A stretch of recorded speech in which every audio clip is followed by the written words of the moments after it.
Hi guys, and welcome back to another episode. In this video I'm going to be talking to you about intentional practice.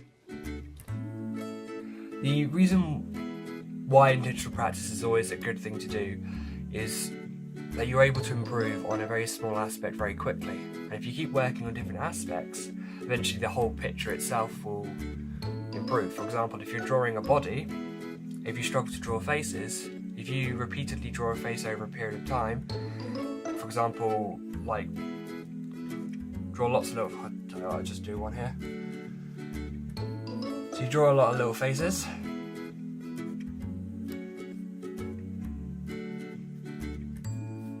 And over time, as you improve,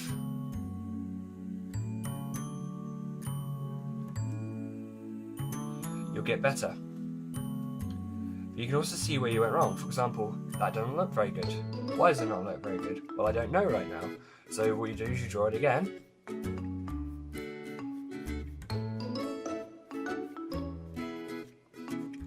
And try and discover what makes it look so bad. And you improve, and especially for people with analytical minds, everyone can be creative. There's no, in my experience, I've never known anyone to not have the ability to be creative. Alright, that didn't turn out well. Well, what didn't turn out? Well, the ear's wonky, the mouth's not quite right, the nose. Well, what do? We draw it again.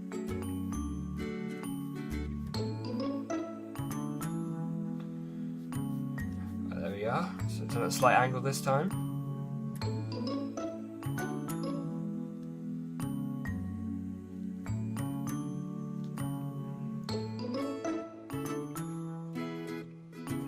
That looks better, but it's not quite right. Why? Because the eye doesn't match. Do that again. And the idea, as you go through, you realise what's wrong, and you attempt to do it again and again until finally you come out with a decent picture.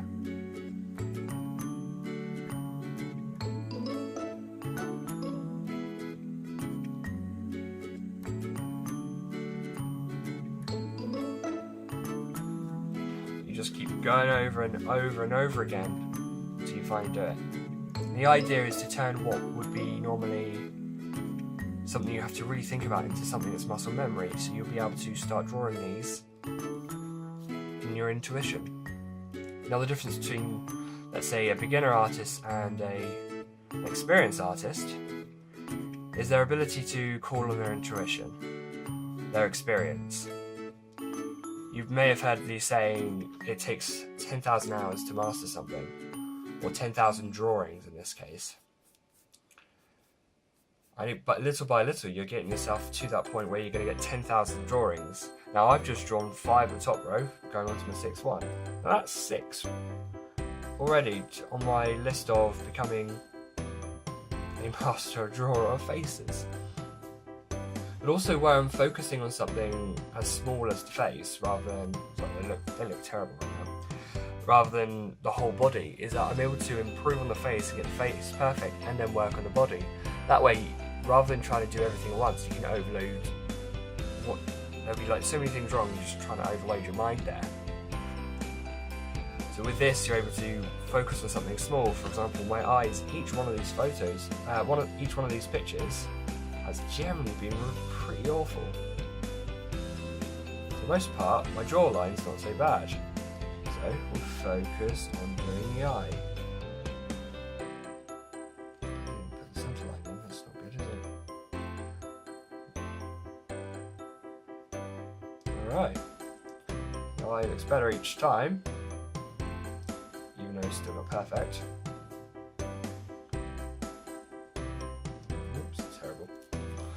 It's so hard to draw and talk at the same time. You see it with musicians all the time. They say you have 100 gigs before you have a successful gig. Ed Sheeran is probably one of the people that said that as well. I remember him doing it in a talk show. He's done so many gigs that just were terrible before he became big.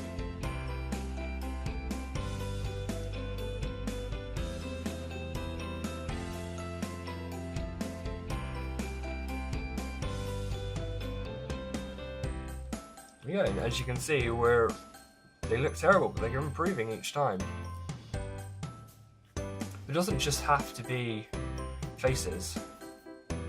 Draw the last face here.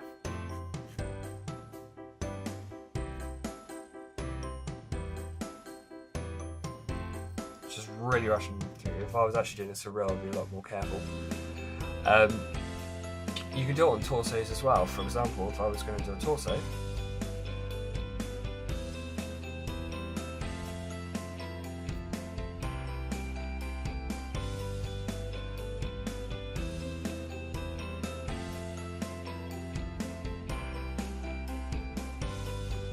look at that, and I'm like, that's not good.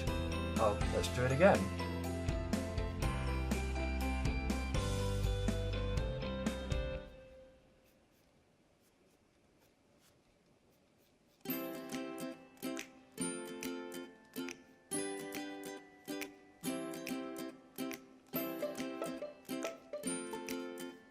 Getting better, but still not quite there. And you just keep improving and just keep working on it. And eventually they become second nature and you're able to draw things with ease. This is terrible. I am not doing a good job of explaining or showing how to draw. But what I'm trying to show you.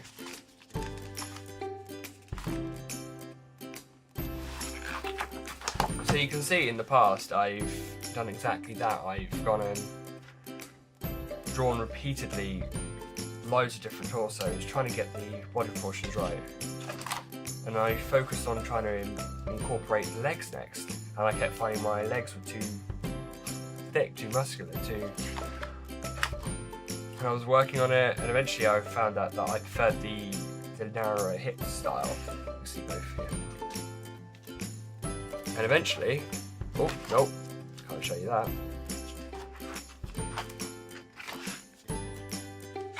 And you can see I've done it with faces as well. Just to show that I also do this all the time, just to keep improving myself. That's that picture we're at. Yeah. Sorry. I've got a custom character I'm working on and I'll be releasing in a video soon, but not quite yet. Anyway, so it even works with, like, it doesn't just have to be body parts, it could be other things as well. For example, if you struggle doing cars, well, learn how to draw a car. Like, this is what I think a car should be. Well, what's wrong with that? Well, it's too blocky. Let's try it again. Let's curve out the car a little bit.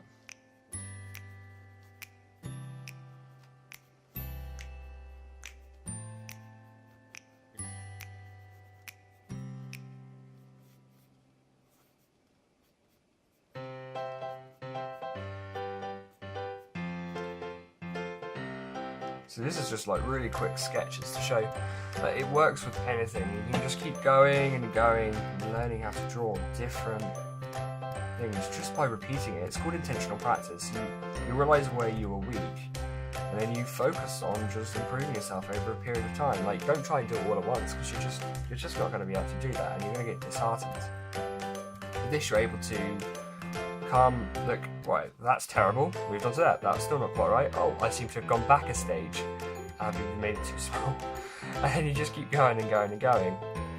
For example, one of the things I'm really focusing on is my hands work. I'm not very good at doing hands, it turns out.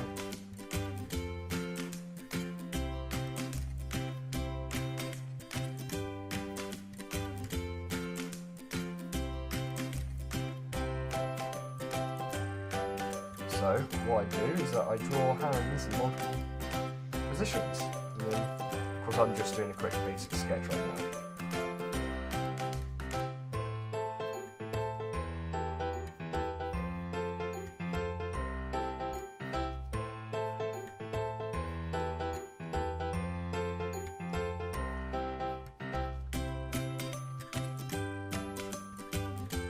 Well, that's not good. Well, what's wrong? Well, I need to try and draw it again. Maybe make the palm itself a little bit smaller. so make the palm smaller.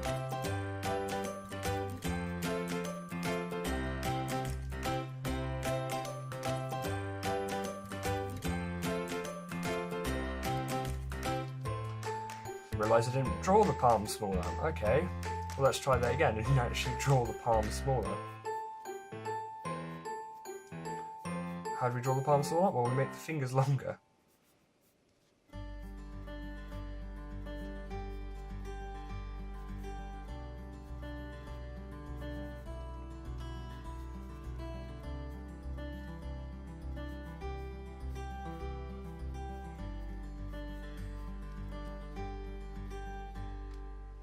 These are one of the things I'd wish my art teacher had spoken to me about.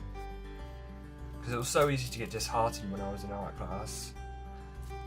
He was always super encouraging though, he always loved my work, but I had no idea what I was doing. I was just drawing stuff and making up an excuse and a feeling for it afterwards. That's pretty much how I got through my GCSEs. Still came out with a solid B grade. And that's without my sketchbook, so I had no proof that I'd done any work other than just my exam piece. So you're like, well, what's wrong with that? Well, the thumb's too big, so redraw it again. And as you do it, you learn how to do things. It becomes a part of your intuition. You analyse it. You use your brain to work out what's wrong, and you adjust. Now I've made the thumb too small. Let's try that again.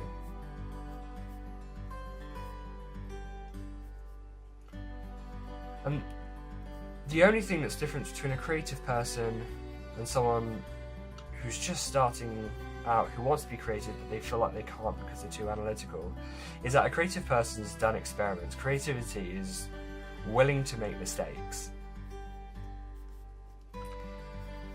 And I've made lots of mistakes on this page. But that's okay, because I've learned from these mistakes. And when I need to actually draw a hand, or I need to draw a car, or a torso, or a head, I know what not to do. So if I wanted to experiment again, I would know to focus on the eyes and not to do them too high up. The eyebrows need to actually be on there, because I keep missing my eyebrows. Not to do cat eyes, so like the ears. And I learn what not to do, and it becomes part of my intuition. I then just know what to do at that point. Eventually, you start adapting how you can draw things without original guidelines.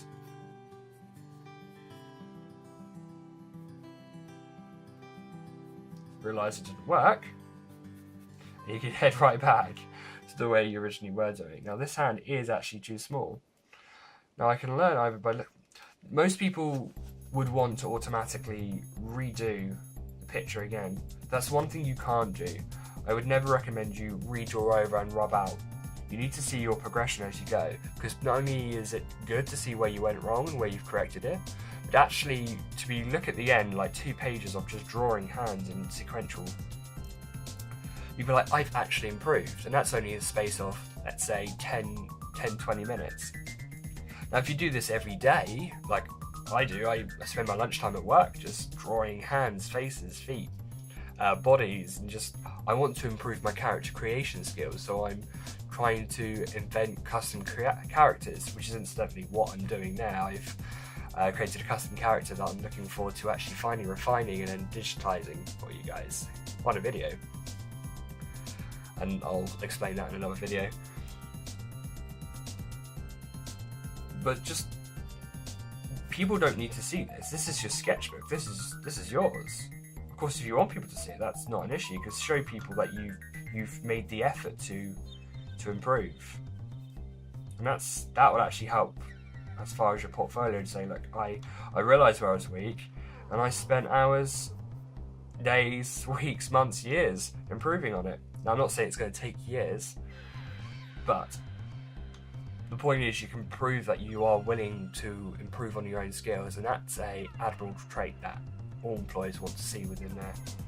Like, it doesn't matter whether you're going to illustration, design, even like photography, or even just working in cafes or restaurants, or a business, any form of business, to prove that you are willing to correct yourself when you have been wrong, to learn from your mistakes.